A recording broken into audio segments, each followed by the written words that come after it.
ಮೊದಲ ಸಂಖ್ಯೆಯು ಮೂರನೇ ಸಂಖ್ಯೆಗಿಂತ 20% ಕಡಿಮೆ ಐತೆ ಅಂತ ಕೊಟ್ರ 20% ಫ್ರಾಕ್ಷನ್ ಏನಾಗತ್ತೆ 1/5 ಆಗುತ್ತೆ.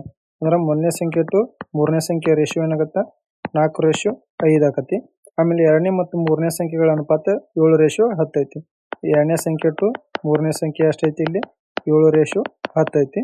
ಮೊದಲ ಮತ್ತು ಮೂರನೇ ಸಂಖ್ಯೆಗಳ ಸರಾಸರಿ ಎರಡನೇ ಸಂಖ್ಯೆಗಿಂತ ಎಷ್ಟು ಎಕಡೆ ಹೆಚ್ಚು ಅಂತ ಕೇಳ್ಯಾರ ಇಲ್ಲಿ. ನೋಡ್ರಿ ಇದನ್ನ ರೇಷಿಯೋ ಕಂಡಿಡಿಯೋಣ. ಟೋಟಲ್ ಎಷ್ಟಾಗತ್ತೆ ಇದು 5:4. ಇದನ್ನ ಮಲ್ಟಿಪ್ಲೈ ಮಾಡೋಣ 7×5 ಕ್ರಾಸ್ ಮಲ್ಟಿಪ್ಲೈ ಮಾಡೋಣ ಅಂದ್ರೆ ರೇಷಿಯೋ 50:40 ಆಕತಿ. ಇದೇ ಏನಾಗುತ್ತೆ ರೇಷಿಯೋ ಎರಡನೇ ಸಂಖ್ಯೆ ಮೂರನೇ ಸಂಖ್ಯೆ ಒಂದನೇ ಸಂಖ್ಯೆ ಆಗುತ್ತೆ ನೋಡ್ರಿ. ಆಮೇಲೆ ಮೊದಲ ಮತ್ತು ಮೂರನೇ ಸಂಖ್ಯೆಗಳ ಸರಾಸರಿ ಎಷ್ಟಾಗತ್ತೆ ಇಲ್ಲಿ ಇದು 5:35 5:10 5:8 ಇದು ಮೂರನೇ ಸಂಖ್ಯೆ ಇದು ಒಂದನೇ ಸಂಖ್ಯೆ ಆಗುತ್ತೆ. ಸರಾಸರಿ ಎಷ್ಟಾಗುತ್ತೆ 10 + 8 ಆಡ್ ಮಾಡಿದ್ರೆ 9 ಆಗತ್ತೆ. ಇದು ಎಷ್ಟನೇ ಸಂಖ್ಯೆ ಐತಿ ಇಲ್ಲಿ ಎರಡನೇ ಸಂಖ್ಯೆಗಿಂತ ಎಷ್ಟು ಜಾಸ್ತಿ ಆಗ್ತಿದೆ 2 ಜಾಸ್ತಿ ಆಯ್ತು. ಪರ್ಸೆಂಟೇಜ್ ಎಷ್ಟಾಗುತ್ತೆ 2/7 ಇಂಟು 100 ಮಾಡಿದ್ವಿ ಅಂದ್ರೆ ಎಷ್ಟಾಗುತ್ತೆ 28.57% ಜಾಸ್ತಿ ಇರ್ತೈತೆ. ಅಂದ್ರೆ ಆಪ್ಷನ್ ಸಿ ಇಲ್ಲಿ ಕರೆಕ್ಟ್ ಆನ್ಸರ್ ಆಗುತ್ತೆ. ನಮ್ಮ ಚಾನಲ್ ಸಬ್ಸ್ಕ್ರೈಬ್ ಮಾಡಿರಿ ಮತ್ತು ಹಂಗೆ ಲೈಕ್ ಮಾಡಿರಿ. ಒಬ್ಬ ಗುತ್ತಿಗೆದಾರನು ತನ್ನ ಕಾರ್ಮಿಕರ ವಾರದ ಕೆಲಸ ಸಮಯವನ್ನು 48 ಗಂಟೆಗಳಿಂದ 36 ಗಂಟೆಗಳವರೆಗೆ ಕಡಿಮೆ ಮಾಡ್ತಾನೆ. ಆದರೆ ವೇತನದಲ್ಲಿ ಯಾವುದೇ ಬದಲಾವಣೆ ಮಾಡುವುದಿಲ್ಲ. ಅಂದ್ರೆ ಗಂಟೆಗೆ ಸಿಗುವ ವೇತನ ದರದಲ್ಲಿ ಎಷ್ಟು ಶೇಕಡ ಹೆಚ್ಚಳ ಆಗುತ್ತೆ ಅಂತ ಕೇಳಿದ್ರೆ ಇಲ್ಲಿ ಟೈಮ್ ಇದ್ ರೇಷಿಯೋ ಏನೈತಿ ಇಲ್ಲಿ 48ರಿಂದ 36 ಕಡಿಮೆ ಮಾಡ್ತಾರೆ. ಅಂದ್ರೆ ಬಿಫೋರ್ 48 ಇದ್ರೆ ಆಫ್ಟರ್ 36 ಆಕತಿ. ಅದ್ರ ಪ್ರೈಸ್ ಏನಿರ್ತೈತಿ ಸೇಮ್ ಇರ್ತೈತಿ. ಅಂದ್ರೆ ಇದು ರಿವರ್ಸ್ ಆಗತ್ತೆ. ಅಂದ್ರೆ 36:48 ಆಗತ್ತೆ. ಏನ್ ರೇಷಿಯೋ ಆಗತ್ತೆ ಇದು 12 3 12 4 48 ಆಯ್ತು. ಎಷ್ಟು ಜಾಸ್ತಿ ಆಯ್ತು 1 ಜಾಸ್ತಿ ಆಯ್ತು. ಅಂದ್ರೆ 1/3 ಇಂಟು 100 ಮಾಡಿದ್ರೆ ಎಷ್ಟು ಪರ್ಸೆಂಟ್ ಜಾಸ್ತಿ ಆಗುತ್ತೆ 33.33% ಜಾಸ್ತಿ ಆಗುತ್ತೆ.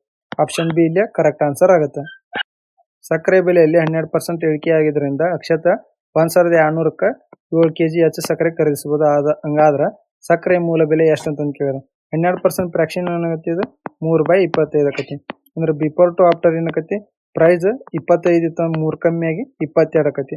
ಎಕ್ಸ್ಪೆಂಡಿಚರ್ ಏನಾಗತ್ತೆ ರಿವರ್ಸ್ ರೇಷಿಯೋ ಇರ್ತದೆ. ಅಂದ್ರೆ 22:25 ಆಕತಿ. ಅಂದ್ರೆ ಇಲ್ಲಿ ಎಷ್ಟು ಕೆಜಿ ಜಾಸ್ತಿ ಐತಿ ಇಲ್ಲಿ 3 kg ಜಾಸ್ತಿ ಬೈ ಮಾಡ್ತಾರೆ.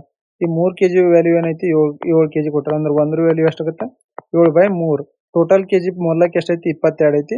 ಇದು ಇಂಟು 7/3 ಮಾಡಿದ್ರೆ ಎಷ್ಟಾಗತ್ತೆ 22 ಇಂಟು 7/3 kg ಆಕತಿ. ಇದು ಪ್ರತಿ ಕೆಜಿಗೆ ಅಮೌಂಟ್ ಎಷ್ಟಾಗತ್ತೆ 1200 ಡಿವೈಡೆಡ್ ಬೈ 22 ಇಂಟು 7 ಬೈ 3 ಮಾಡಿದ್ರೆ ಇಲ್ಲೇ ಮಲ್ಟಿಪ್ಲೈ ಆಕತಿ. ಅಂದ್ರೆ ಎಷ್ಟಾಗತ್ತೆ ಇದು ಟೋಟಲ್ 23.38 ಮೂಲ ಬೆಲೆ ಆಕತಿ. ಅಂದ್ರೆ ಆಪ್ಷನ್ ಬಿ ಇಲ್ಲಿ ಕರೆಕ್ಟ್ ಆನ್ಸರ್ ಆಗುತ್ತೆ. ಒಂದು ಕುಟುಂಬವು ತನ್ನ ಮಾಸಿಕ ಆದಾಯದ 20% ಅನ್ನ ಮನೆ ಬಾಡಿಗೆ ಖರ್ಚು ಮಾಡ್ತಾ ಉಳಿದ ಹಣದಲ್ಲಿ 50% ಅನ್ನ ಮನೆ ಖರ್ಚಿಗೆ ಮತ್ತು 20% ಅನ್ನ ಮಕ್ಕಳ ಶಿಕ್ಷಣ ಖರ್ಚು ಮಾಡ್ತಾರೆ. ಇದಾದ ನಂತರ ಉಳಿತಾಯವು ಎಷ್ಟೈತಿ 6600 ಆಗಿದ್ರೆ ಕುಟುಂಬದ ಒಟ್ಟು ಮಾಸಿಕ ಆದಾಯ ಎಷ್ಟು ಅಂತ ಕೇಳ್ಯಾರ. ಇಲ್ಲಿ ಕುಟುಂಬದ ಒಟ್ಟು ಮಾಸಿಕ ಆದಾಯ ಎಕ್ಸ್ ಅಂತ ತಗೊಂತೀನಿ. ಮೊದಲಕ್ಕೆ ಎಷ್ಟು ಖರ್ಚು ಮಾಡ್ತಾರೆ ಇಲ್ಲಿ 20% ಬಾಡಿಗೆ ಖರ್ಚು ಮಾಡ್ತಾರೆ. ಅಂದ್ರೆ 1/5 ಆಕತಿ. ಅಂದ್ರೆ ಉಳಿದಿದ್ದು ಎಷ್ಟು 4/5. ಆಮೇಲೆ 50% ಅನ್ನ ಮನೆ ಖರ್ಚಿಗೆ ಅಂದ್ರೆ ಎಷ್ಟು ಉಳಿತೈತಿ 1/2 ಉಳಿತೈತಿ. ಆಮೇಲೆ 20% ಮಕ್ಕಳ ಶಿಕ್ಷಣಕ್ಕೆ ಉಳಿದಿದ್ದಷ್ಟು 4/5. ಟೋಟಲ್ ಸೇವಿಂಗ್ಸ್ ಎಷ್ಟಾಗತ್ತೆ 6600 ರೂಪಾಯಿ ಆಕತಿ. ಅಂದ್ರೆ 2 ಒಂದೇ 2 2 ಆಯ್ತು. ಇದು 33 ಆಕತಿ. ಅಂದ್ರೆ ಈ 2 ಜೀರೋನ ಇಂಟು 100 ಅಂತ ಮಾಡ್ತೀನಿ ನಾನು. 4 ಒಂದೇ 4 25 ಆಗತ್ತೆ. ಎಷ್ಟಾಗ್ತಿದೆ ಇಲ್ಲಿ 5 5 25 ಐತಿ. 33 ಇಂಟು 25 ಇಂಟು 25 ಮಾಡಿದ್ರೆ ಟೋಟಲ್ 20,625 ಇನ್ಕಮ್ ಆಕತಿ. ಅಂದ್ರೆ ಆಪ್ಷನ್ ಡಿ ಇಲ್ಲಿ ಕರೆಕ್ಟ್ ಆನ್ಸರ್ ಆಗುತ್ತೆ.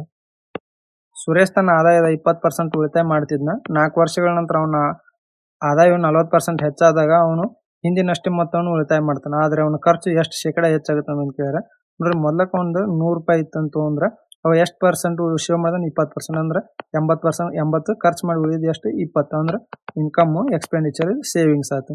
ಒಂದು ಇನ್ಕಮ್ 40% ಹೆಚ್ಚಾಗುತ್ತೆ. ಅಂದ್ರೆ 100ಕ್ಕೆ 40% ಅಂದ್ರೆ ಎಷ್ಟು 40 ಜಾಸ್ತಿ ಆಗುತ್ತೆ. ಅಂದ್ರೆ 140 ಆಯ್ತು. ಅವ್ ಮೊದಲಕ್ಕೆ ಎಷ್ಟು ಸೇವ್ ಮಾಡ್ತಿರ್ತಾನೆ ನಾ ಈಗೂ ಅಷ್ಟ ಸೇವ್ ಮಾಡ್ತಾನೆ. ಅಂದ್ರೆ ಎಷ್ಟು 20 ಸೇವ್ ಮಾಡ್ತಾನೆ.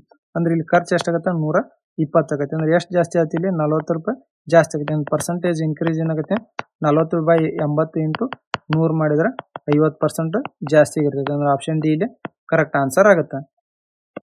ಒಂದು ಭಿನ್ನ ರಾಶಿಯ ಲಬ್ಧಾಂಶವನ್ನು 12% ಹೆಚ್ಚಿಸಿ ಹಾಗೂ ಅದರ ಹರವನ್ನು 8% ಕಡಿಮೆ ಮಾಡಿದಾಗ ಹೊಸ ಭಿನ್ನ ರಾಶಿ 16/17 ಆಗುತ್ತೆ. ಆದ್ರೆ ಮೂಲ ಭಿನ್ನ ರಾಶಿ ಏನಂತ ಕೇಳಿದ್ರೆ ನೋಡ್ರಿ ಇಲ್ಲಿ ನ್ಯೂಮರೇಟರ್ 12% ಜಾಸ್ತಿ ಮಾಡ್ಬೇಕು, ಡಿನಾಮಿನೇಟರ್ 8% ಕಡಿಮೆ ಮಾಡ್ಬೇಕು. ಅಂದ್ರೆ ಎಕ್ಸ್ ಇಂಟು 12% ಜಾಸ್ತಿ ಇದ್ರೆ 112/100 ಆಯ್ತು.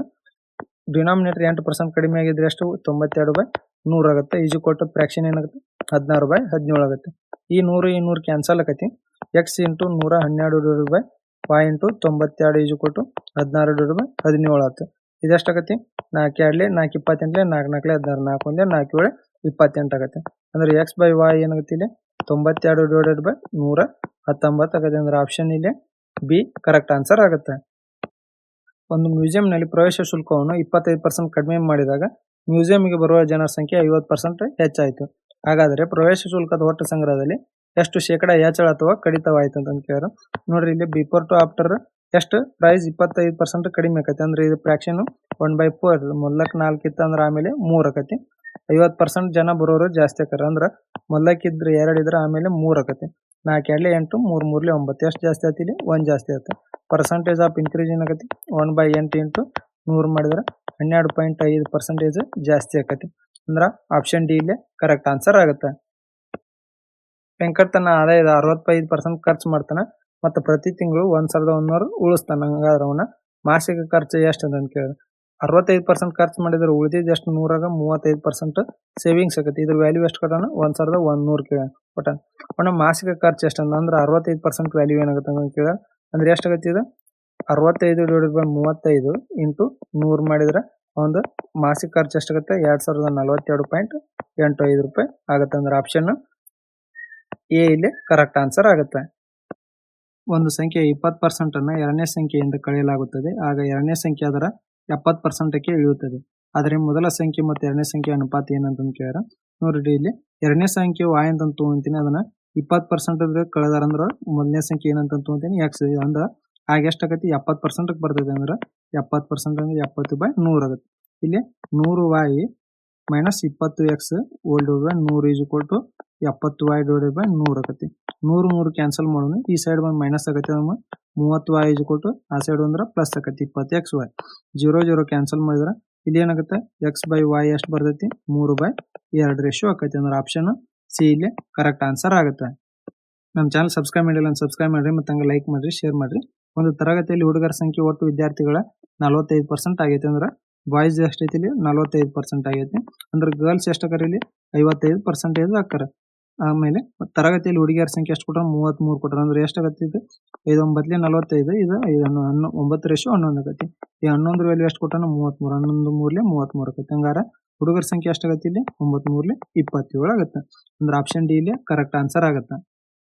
ಅಂಜಲಿ ತನ್ನ ಸಂಬಳದ 45% ಅನ್ನು ಶಾಪಿಂಗ್ಗೆ ಖರ್ಚು ಮಾಡಲು ನಿರ್ಧರಿಸಿದಳು. ಆದರೆ ನಿರ್ಧರಿಸಿದ ಮೊತ್ತ 60% ಅಂದ್ರೆ 11,475 ಮಾತ್ರ ಖರ್ಚು ಮಾಡಿಲ್ಲ. ಅಂಜಲಿಯ ಸಂಬಳ ಎಷ್ಟಂತ ಕೇಳ್ಯಾರ ಇಲ್ಲಿ. ನೋಡ್ರಿ ಆಕಿ ಮೊದಲಕ್ಕೆ ಎಷ್ಟು ಪರ್ಸೆಂಟ್ ಖರ್ಚು ಮಾಡ್ಬೇಕು ಅನ್ಕೊಂಡಿರ್ತಾಳೆ 45%. ಆದ್ರೆ ಆಕಿ ಈ 45% ಇದು 60% ಅಷ್ಟೇ ಖರ್ಚು ಮಾಡ್ತಾಳೆ. ಅಂದ್ರೆ ಎಷ್ಟು ಇಲ್ಲಿ ಆಕಿ ಖರ್ಚು ಮಾಡ್ಬೇಕಂತ ಅಮೌಂಟ್ ಎಕ್ಸ್ ಅಂತ ತೊಗೊಂತೀನಿ. ಆಕಿ ಖರ್ಚು ಮಾಡಿದ ಎಷ್ಟು ಇದ್ರದ್ದು 60% ಅಂದ್ರೆ 60/100. ಅದ್ರ ವ್ಯಾಲ್ಯೂ ಎಷ್ಟು ಕೊಟ್ಟಾನ 11,475 ಕೊಟ್ಟಾನ. ಅಂದ್ರೆ ಈ 0 ಕ್ಯಾನ್ಸಲ್ ಆಗುತ್ತೆ. ಇಲ್ಲಿ ಏನಾಗುತ್ತೆ ಇದು 2 3 2 ಇಲ್ಲೇ ಇದೆಷ್ಟು 3 3 9 3,825 ಆಗುತ್ತೆ. ಅಂದ್ರೆ ಎಕ್ಸ್ ವ್ಯಾಲ್ಯೂ ಎಷ್ಟಾಗುತ್ತೆ ಇಲ್ಲಿ 19,125. ಅಂದ್ರೆ ಈ ವ್ಯಾಲ್ಯೂ ಎಷ್ಟಿದೆ 45% ಆಗುತ್ತೆ. ಅಂದ್ರೆ ನಮಗೆ ಏನ್ ಕೇಳ್ಯಾರ ಟೋಟಲ್ 100% ವ್ಯಾಲ್ಯೂ ಏನಂತ ಕೇಳ್ಯಾರ. ಅಂದ್ರೆ 45% ವ್ಯಾಲ್ಯೂ 19,125 ಅಂದ್ರೆ ಎಷ್ಟಲೇ ಆಗುತ್ತೆ ಇದು 425 ಆಗುತ್ತೆ. ಅಂದ್ರೆ 100% ಎಷ್ಟಾಗುತ್ತೆ ಇದು ಇಂಟು 425 ಮಾಡಿದ್ವಿ ಅಂದ್ರೆ 42,500 ಟೋಟಲ್ ಮಂತ್ಲಿ ಸಂಬಳ ಆಗುತ್ತೆ. ಅಂದ್ರೆ ಆಪ್ಷನ್ ಇಲ್ಲಿ ಬಿ ಕರೆಕ್ಟ್ ಆನ್ಸರ್ ಆಗುತ್ತೆ. ರೀತಾಳ ಸಂಬಳ ಗೀತಾಳ ಸಂಬಳಕ್ಕಿಂತ 25% ಹೆಚ್ಚೈತೆ ಅಂದ್ರೆ ರೀತಾ ರೇಷಿಯೋ ಗೀತಾ ಏನಕತಿ ಇಲ್ಲಿ 5:4 ಆಗುತ್ತೆ. ಗೀತಾಳ ಸಂಬಳವು ರೀತಾಳ ಸಂಬಳಕ್ಕಿಂತ ಎಷ್ಟು ಶೇಕಡಾ ಕಡಿಮೆ ಇದೆ. ಇಲ್ಲಿ ಎಷ್ಟು ಕಡಿಮೆ ಐತಿ ಇಲ್ಲಿ 1 ಕಡಿಮೆ ಐತಿ. ಪರ್ಸೆಂಟೇಜ್ ಏನಾಗುತ್ತೆ 1/4 ಇಂಟು 100 ಮಾಡಿದ್ವಿ ಅಂದ್ರೆ 25% ಕಡಿಮೆ ಇರ್ತೈತಿ. ಅಂದ್ರೆ ಆಪ್ಷನ್ ಸಿ ಇಲ್ಲಿ ಕರೆಕ್ಟ್ ಆನ್ಸರ್ ಆಗುತ್ತೆ. 15,250 ಎ ಬಿ ಮತ್ತು ಸಿ ನಡುವೆ ಹಂಚಲಾಗಿದೆ. ಎ ಯು ಬಿ ಗಿಂತ 40% ಹೆಚ್ಚು ಮತ್ತು ಬಿ ಯು ಸಿ ಗಿಂತ 40% ಕಡಿಮೆ ಪಡೆದಿದ್ದರೆ ಸಿ ಯ ಪಾಲು ಎಷ್ಟು ಅಂತ ಕೇಳಿದ್ರು. ಇಲ್ಲಿ ಎ ಟು ಬಿ ಏನೈತಿ ರೇಷಿಯೋ ಇಲ್ಲಿ ಎ ಬಿ ಗಿಂತ 40% ಜಾಸ್ತಿ. ಅಂದ್ರೆ ಫ್ರಾಕ್ಷನ್ ಏನಾಗತ್ತೆ 2/5 ಆಕತಿ. ಜಾಸ್ತಿ ತಗೊಂಡ್ರೆ ಎ 7 ಆದ್ರೆ ಬಿ ಎಷ್ಟಾಗತ್ತೆ 5 ಆಕತಿ. ಆಮೇಲೆ ಬಿ ಯು ಸಿ ಗಿಂತ 40% ಕಡಿಮೆ ತಗೊಂಡ್ರೆ ಸಿ 5 ಆದ್ರೆ ಬಿ ಎಷ್ಟಾಗತ್ತೆ 3 ಆಗುತ್ತೆ. ಇಲ್ಲೇ ಸೈಡ್ ನಂಬರ್ಗಳನ್ನ ಬರ್ಕೊಂಡು ಎಷ್ಟಾಗತ್ತೆ ಇದು 7 3 21 5 3 15 5 5 25 ಆಗುತ್ತೆ. ಈ ಟೋಟಲ್ ಸಮ್ ಇದ್ರದ್ದು ಎಷ್ಟಾಗುತ್ತೆ 61. ಈ 61 ವ್ಯಾಲ್ಯೂ ಎಷ್ಟು ಕೊಟ್ಟನ 15,250 ಕೊಟ್ಟನ. ಅಂದ್ರೆ 61 ಇಂಟು 250 ಮಾಡಿದ್ರೆ 15,250 ಆಗುತ್ತೆ. ನಮ್ಗೇನು ಕೇಳ್ಯಾರ ಸಿ ಪಾಲು ಎಷ್ಟು ಅಂತ ಕೇಳ್ಯಾರ. ಎಷ್ಟೈತಿ 25 ಇಂಟು 250 ಮಾಡಿದ್ರೆ ಎಷ್ಟಾಗುತ್ತೆ 6,250 ರೂಪಾಯಿ ಸಿ ಪಾಲು ಆಗುತ್ತೆ. ಅಂದ್ರೆ ಆಪ್ಷನ್ ಎ ಕರೆಕ್ಟ್ ಆನ್ಸರ್ ಆಗುತ್ತೆ. ಒಂದು ಸ್ಪರ್ಧಾತ್ಮಕ ಪರೀಕ್ಷೆಯಲ್ಲಿ ಕ್ಯಾಟಗರಿ ಎ ಮತ್ತು ಕ್ಯಾಟಗರಿ ಬಿ ಉದ್ಯೋಗಗಳಿಗೆ ಕನಿಷ್ಠ ಅರ್ಹತಾ ಶೇಕಡಾ ಕ್ರಮವಾಗಿ 25% ಮತ್ತು 45% ಇದೆ. ಅಂದ್ರೆ ಎ ಮತ್ತು ಬಿ ಇದು ಎಷ್ಟೈತಿ ಇಲ್ಲಿ ಇವ್ರದ್ದು ಎದು 25% ಇದ್ರೆ ಬಿ ಇದು 45% ಐತಿ. ಆಮೇಲೆ ಒಬ್ಬ ಅಭ್ಯರ್ಥಿ 83 ಅಂಕಗಳನ್ನು ಪಡೆದ ಕ್ಯಾಟಗರಿ ಬಿ ಉದ್ಯೋಗವನ್ನು 25 ಅಂಕಗಳಿಂದ ತಪ್ಪಿಸಿಕೊಂಡು. ಅಂದ್ರೆ ಇಲ್ಲಿ ಟೋಟಲ್ ಎಷ್ಟು ಮಾರ್ಕ್ಸ್ ಬೇಕಾಗುತ್ತೆ ಕ್ಯಾಟಗರಿ ಬಿಗೆ 83 ಪ್ಲಸ್ 25 ಮಾಡಿದ್ರೆ ಟೋಟಲ್ 108 ಮಾರ್ಕ್ಸ್ ಬೇಕಾಗುತ್ತೆ. ಅಂದ್ರೆ ಇದು 45% ವ್ಯಾಲ್ಯೂ ಏನಾಗುತ್ತೆ 108 ಆಗುತ್ತೆ. ಅಂದ್ರೆ 9 45 9 9 18 ನಮ್ಗೆ ಟೋಟಲ್ ಮಾರ್ಕ್ಸ್ ಎಷ್ಟು ಬೇಕಂತ ಕೇಳ್ತೀವಿ. ಈಗ ಆಗುತ್ತೆ ಇಲ್ಲಿ 5 ಇಂಟು 20 ಮಾಡಿದ್ರೆ 100 ಆಗುತ್ತೆ. ಇದಕ್ಕೆ ಇಂಟು 20 ಮಾಡಿದ್ರೆ ಟೋಟಲ್ ಮಾರ್ಕ್ಸ್ ಎಷ್ಟಾಗುತ್ತೆ 240 ಆಗುತ್ತೆ. ಹಂಗಾರೆ ಕ್ಯಾಟಗರಿ ಎ ಉದ್ಯೋಗ ಪಡೆಯಕ ಕನಿಷ್ಠ ಎಷ್ಟು ಅಂಕಗಳು ಬೇಕಂತ ಕೇಳಿದ್ರೆ ಎ ಎಷ್ಟು ಬೇಕು 240 25% ಮಾರ್ಕ್ಸ್ ಬೇಕು. 25 1 25 4 100 ಅಂದ್ರೆ ಎಷ್ಟು ಬೇಕು 60 ಮಾರ್ಕ್ಸ್ ಬೇಕು ಕ್ಯಾಟಗರಿ ಎಗೆ. ಅಂದ್ರೆ ಆಪ್ಷನ್ ಬಿ ಇಲ್ಲಿ ಕರೆಕ್ಟ್ ಆನ್ಸರ್ ಆಗುತ್ತೆ. ನಮ್ಮ ಚಾನಲ್ ಸಬ್ಸ್ಕ್ರೈಬ್ ಮಾಡಿಲ್ಲ ಸಬ್ಸ್ಕ್ರೈಬ್ ಮಾಡಿರಿ ಮತ್ತು ಹಂಗೆ ಲೈಕ್ ಮಾಡಿರಿ ಶೇರ್ ಮಾಡಿರಿ. 2 ಅಭ್ಯರ್ಥಿಗಳ ಚುನಾವಣೆಯಲ್ಲಿ 5% ಮತಗಳು ಅಮಾನ್ಯವಾಗಿದ್ದವು. ಜಯಿಸಿದ ಅಭ್ಯರ್ಥಿಗೆ 2,200 ಮತಗಳು ಮತ್ತು ಸೋತ ಅಭ್ಯರ್ಥಿಗೆ 1,600 ಮತಗಳು ಬಂದಿದ್ದರೆ ಸೋತ ಅಭ್ಯರ್ಥಿಗೆ ಒಟ್ಟು ಚಲಾಯಿಸಿದ ಮತಗಳಲ್ಲಿ ಎಷ್ಟು ಶೇಕಡಾ ಮತಗಳು ಬಂದಿವೆ ಅಂತ ಕೇಳಿರಿ. ನೋಡ್ರಿ ವಿನ್ ಆದವು ಎಷ್ಟು ತೊಗೊಂಡಾನ ಇಲ್ಲಿ 2,200, ಇಲ್ಲಿ ಸೋತಾವ್ ಎಷ್ಟು ತೊಗೊಂಡಾನ ಇಲ್ಲಿ 1,600. ಟೋಟಲ್ ಎಷ್ಟಾಗವು ಓಟು 3,800. ಅಂದ್ರೆ ಇದು ಎಷ್ಟಾಗುತ್ತೆ 95% ಓಟ್ ಆಗುತ್ತೆ. ಅಂದ್ರೆ ಎಷ್ಟು 3,800 ಆಗುತ್ತೆ.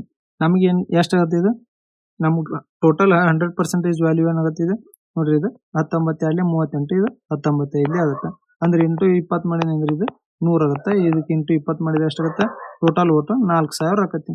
ಅಂದ್ರೆ ಸೋತ ಅಭ್ಯರ್ಥಿಗೆ ಒಟ್ಟು ಎಷ್ಟು ಪರ್ಸೆಂಟೇಜ್ ಓಟ್ ಬಿದ್ದಾವ ಅಂತ ಕೇಳಿ. ಪರ್ಸೆಂಟೇಜ್ ಎಷ್ಟಾಗತ್ತೆ 1,600 / 4,000 ಇಂಟು 100 ಮಾಡಿದ್ನಿ ಅಂದ್ರೆ ಅವು ಬಿದ್ದ ಓಟುಗಳು 40% ಆಕೈತಿ. ಅಂದ್ರೆ ಆಪ್ಷನ್ ಸಿ ಕರೆಕ್ಟ್ ಆನ್ಸರ್ ಆಗುತ್ತೆ.